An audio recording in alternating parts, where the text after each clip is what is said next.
Hello everyone, welcome back to my channel Ritisha's Paradise. I hope that you all are fine and welcome back to a new vlog. যেরকম তোমাদেরকে promise করেছিলাম একটা নতুন vlog নিয়ে আসবো, তো চলে এলাম আজকে আমার নতুন জামাই ষষ্ঠীর vlog নিয়ে। আমরা প্রথম দিনকায় জামাই ষষ্ঠীর জন্য, যেটা আসল দিনকায় জামাই ষষ্ঠী, ওই দিনকায় গেছিলাম হচ্ছে আমার দিদার বাড়িতে দমদমে। আর যেহেতু এটা জামাই ষষ্ঠী, দিদা শুধু বাবাকে নয় মাকেও দেয়, বাট হ্যাঁ আমরা তো ফাও নই, তাই জন্যে আমরাও পেয়েছিলাম। এইটা যদিও সব বাড়িতে করা হয় না, বাট এটা আমার দিদার রিচুয়াল যে যখন বাবাকে দিদা জামাই ষষ্ঠী দেয় ইনক্লুডিং, কিন্তু ওখানে আমরা তিনজনেও থাকি, মানে আর কি আমি, আমার বোন আর মাম্মি। আজকের দিনে আমাদের সবার বড় পাওনা হচ্ছে আমাদের বড় মামা দাদু আর মামি দিদা। ওরা কিন্তু অনেক বছর পর আমাদের এই বাড়িতে এসেছে। আর যেহেতু আজকে জামাই ষষ্ঠী, তাই জন্যে পাপার সব ফেভারিট খাবার দিদা রান্না করেছিল, যার মধ্যে ছিল হচ্ছে শাক ফ্রাই, ভাত, মাছ, আর মানে আর কি চিতল মাছ, চিংড়ি মাছের মালাইকারি, কোকোনাট দিয়ে ডাল, আর ছিল হচ্ছে শাক। সত্যি কিন্তু আমার দিদা আর ঠাম্মির মতন রান্না আজ পর্যন্ত করতে পারিনি। তোমরা কি ভাবছো যে আমার মামু কোথায়? আসলে যেহেতু এটা মামুর বিয়ের ফার্স্ট বছর আর আজকে হচ্ছে মামুর ফার্স্ট জামাই ষষ্ঠী, তাই আর কি কিন্তু মামু ওখানেই গেছিল। আর তার সাথে সাথে কিন্তু আজকে হচ্ছে 21 জুন, মানে আর কি আমার মামুর বার্থডের আগের দিনকায়, তাই জন্যে 12টার সময় মেশো, মণিমাসি, দুষ্টু মিষ্টি আর আমরা সবাই মিলে মামুর বার্থডে সেলিব্রেট করেছিলাম। আমার মামু কিন্তু বেশ হ্যাপি ছিল, কারণ আমরা সবাই মিলে সবার মানে আর কি সব ভাগনা ভাগ্নির সাথে মামু নিজের বার্থডে 12টার সময় সেলিব্রেট করছিল। আর তুমি দেখো আমার বোন আর মিষ্টিকে সারাক্ষণ ঝগড়া করতে থাকে, একদম টম অ্যান্ড জেরির মতন। আর দেখো মামু যেহেতু দিদার লাডলা, তাই জন্য ফার্স্ট কেকের বাইটটা দিদা নিল আর দিদাও ফার্স্ট মামুকেই খাওয়ালো। আফটার অল আমার মামু হয়, একটু পরেশান না করলে কি শান্তি আছে? তাই যে অনেকক্ষণ জ্বালানোর পর শুধু একটু কেকেই খাওয়ালাম। তোমরা কি ভাবছো মামুর বার্থডে দিয়ে আমরা জামাই ষষ্ঠীর ব্লগ শেষ করে দিলাম? এইটা তো শুধু আমাদের শুরুটা, এইটা তো বাস্ট আমাদের স্টার্টিং। এখনো তো পুরো একদিন মজাদার দিন বাকি আছে, জাস্ট ওয়েট অ্যান্ড ওয়াচ। তার পরের দিনকায় আমরা আমাদের মর্নিংটা স্টার্ট করেছিলাম একটা খুব সুস্বাদু সাউথ ইন্ডিয়ান ব্রেকফাস্ট নিয়ে। আর তোমরা জানো, একদিকে আমরা সবাই বলছি আমরা ইডলি খাবো, ধোসা খাবো, আর একদিকে আমার বোন আর মিষ্টি ওদের পাওভাজি ছাড়া চলবে না। কি আর বলবো বলো। এরপর ফ্রেশ হয়ে চান করে আমরা বেরিয়ে পড়েছিলাম হচ্ছে চৈতালির বাড়িতে, মানে আর কি আমার কাকি দিদা, মানে আমার মণিমাসির মা। আজকের জামাই ষষ্ঠী মানে আর কি সেকেন্ড দিন জামাই ষষ্ঠী একটু গ্র্যান্ড হচ্ছে, কারণ আমার মাসির সাইড থেকে মানে আর কি মায়ের সাইড থেকে সব জামাইরা আসছে, তাই জন্যে কিন্তু এই দিনটা আমাদের জন্য ভীষণ স্পেশাল। এখানে আমার মায়ের সাইড থেকে মানে আর কি মায়ের বাবার সাইড থেকে সব মাসিরা প্রেজেন্ট ছিল। আর আমাদের এই দিনটা কিন্তু ভীষণ মজাদার গেছে। এখানে দুষ্টু মিষ্টি ছিল, আমি আমার বোন ছিলাম, ঈশান আর ঋদ্ধি ছিল, আর ছিল হচ্ছে শাগনিক দাদা আর দিয়া দিদি।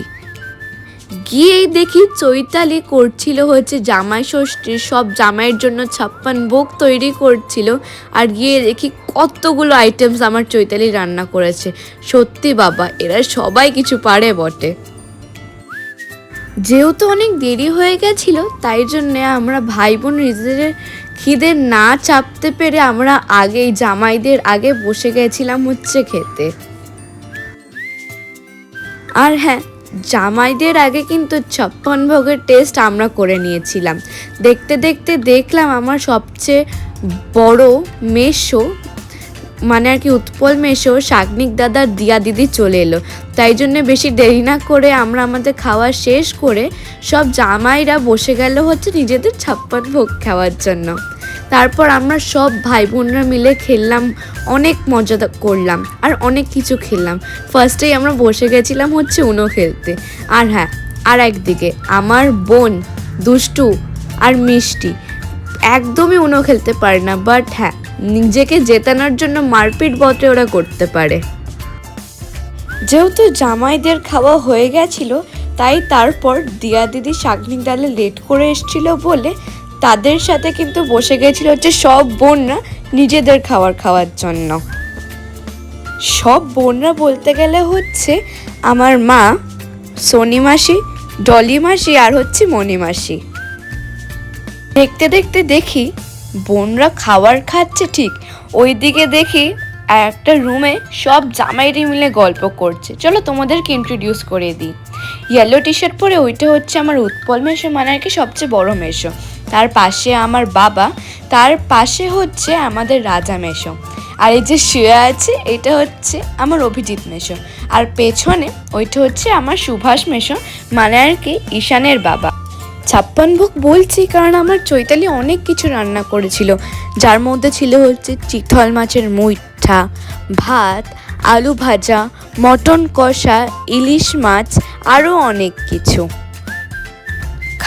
খাওয়া ঠিক হয়ে গেল, কিন্তু লাস্টে সব জামাইরা নিজেদের এজ ওয়াইজ আর রিলেশন ওয়াইজ বসে আমার দিদা আর চৈতালি মিলে ওদের ষষ্ঠী করলো। যেরকম বলেছিলাম জামাই ষষ্ঠীর দিনকে আমাদেরকেও ষষ্ঠী দেওয়া হয়, তাই জন্যে কিন্তু সবাই মিলে খেলাধুলার থেকে উঠিয়ে দিয়েছিল। চলো ইন্ট্রোডিউস করে তোমাদেরকে। এটা শাকনিক দাদা, দিয়া দিদি, ঈশান, আমি, ঋদ্ধি, আমার বোন দুষ্টু, আর ওটা হচ্ছে মিষ্টি। ওকে বাইরে থেকে মানে আর কি মিষ্টিকে বাইরে থেকে দেখতে মনে হয় মেয়েটা কত ইনোসেন্ট, কত কিউট দেখতে, বাট ও যা করে তোমরা ভাবতেও পারবে না। ও এত দুষ্টু, এত ঝগড়া করে, কি আর বলবো। ষষ্ঠী বাচ্চাদের হয়ে গেল, এইবার পালা এসেছিল ভাই বোনদের, মানে আর কি আমার নয়ন মামা, ডলি মাসি, সোনি মাসি, আমার মা আর মণি মাসি। Thank you Chaitali, thank you মণি মাসি, আমাদের আজকের দিনটা আর জামাই ষষ্ঠীটাকে এত স্পেশাল করে তোলার জন্য। ভগবানের কাছে প্রার্থনা করি তুমি যেন সুস্থ থাকো, আর আমরা প্রতি বছর এই দিনটাকে এত মজাদারভাবে সেলিব্রেট করতে পারি। যাওয়ার আগে কিন্তু আমরা ভীষণ মজা করেছি, কারণ যাওয়ার আগে এরা যে এত দুষ্টুমি করেছে কি আর বলবো। আর তার জন্যে কিন্তু সবার শাস্তি মিষ্টিকে দেওয়া হলো। দেখো ওকে একটা উঠবস করতে বলা হয়েছে, তাইতেই কি নাটক করে মেয়েটা, কি আর বলবো তোমাদেরকে। ওকে কিছু কাজ করানোর জন্য কিন্তু তোমাদের কিছু একটা বাহানা দিতেই হবে, আর নাহলে ম্যাডামের কাছে তোমাদের কোনো কাজ সুস্থভাবে পূরণ হবে না। লাস্টে আমাদের এখানে জামাই ষষ্ঠী এন্ড করার জন্য সবাই আমাদেরকে মাজা এনে দিয়েছিল, আর ওইটা করেই কিন্তু আমরা চৈতালির বাড়িতে আমাদের জামাই ষষ্ঠীটাকে এন্ড করলাম। And for the third time আবার এটাও কিন্তু এখানের এন্ডিং নয়, এখন আমরা যাচ্ছি হচ্ছে আমার জিজু আর ছোট পিপোকে জামাই ষষ্ঠী দিতে। আসলে কি বলতো, যেহেতু কলকাতাতে এখন ওদের দুজনকে ছাড়া আর কোনো জামাই প্রেজেন্ট নেই, তাই জন্যে ওদের দুজনকে নেই আমরা আমাদের আজকে জামাই ষষ্ঠীর রিচুয়ালটাকে পালন করব। এখানে আমরা সব ভাই বোন আর জিজু এক্সেপ্ট চিকু দাদার প্রেজেন্ট ছিলাম, আর ছিল হচ্ছে মেজো পিপি, জেম্মা, ছোটো পি, ঠাম্মি আর আমার বাবা মাম্মি, তার সাথে ছিল হচ্ছে যেও। আমরা গেছিলাম হচ্ছে পিটার ক্যাটে, আর আমাদের আজকের এক্সপিরিয়েন্সটা কিন্তু ওয়াজ দ্য বেস্ট। আমরা আজকে পিটার ক্যাটে ডিনার করতে এসেছি জামাই ষষ্ঠী হিসাবে, কারণ আমার জিজু আর ছোটো পিপো দুজনের প্রেফারেন্স হিসাবে, কারণ ওদের দুজনেরই কিন্তু এইটা ফেভারিট রেস্টুরেন্ট, আর তার ওপর থেকে কিন্তু ওদের দুজনেরই এখানে খেতে ভীষণ ভালো লাগে। এই পার্ট জামাই ষষ্ঠীর বাঙালিদের মতন রিচুয়ালিস্টিক মতন হয়নি ঠিক, বাট যেহেতু আজকে জামাই ষষ্ঠী তাই জন্য আমার ঠাম্মি, জিজু আর পিপোকে ট্রিট দিয়েছে। আর অ্যাজ ইউজুয়াল জামাই ষষ্ঠী খেতে এসছে আবার পিটার ক্যাটে। লাস্টে ডেজার্ট হিসাবে ব্রাউনি উইথ আইসক্রিম না খেলে কি হয়। দেখো আপাতত বিহাফ অফ মাই এক্সপিরিয়েন্স আমার কিন্তু সবচেয়ে ভালো লেগেছে হচ্ছে এখানের ব্রাউনি উইথ আইসক্রিম। এলে কিন্তু ট্রাই করতে ভুলবে না, সবচেয়ে ভালো খেতে এখানে। লাস্টে টাটা বাই বাই করতে করতে আমরা সবাই রওনা দিলাম আমাদের নিজেদের বাড়ির দিকে। আমি প্রতিজ্ঞা করি যে আমি এরকম আরও সুন্দর ফ্যামিলি ফাংশনে যাই। টিল দেন এই ব্লগটাকে আমি এখানেই শেষ করলাম। If you like please subscribe. Bye by.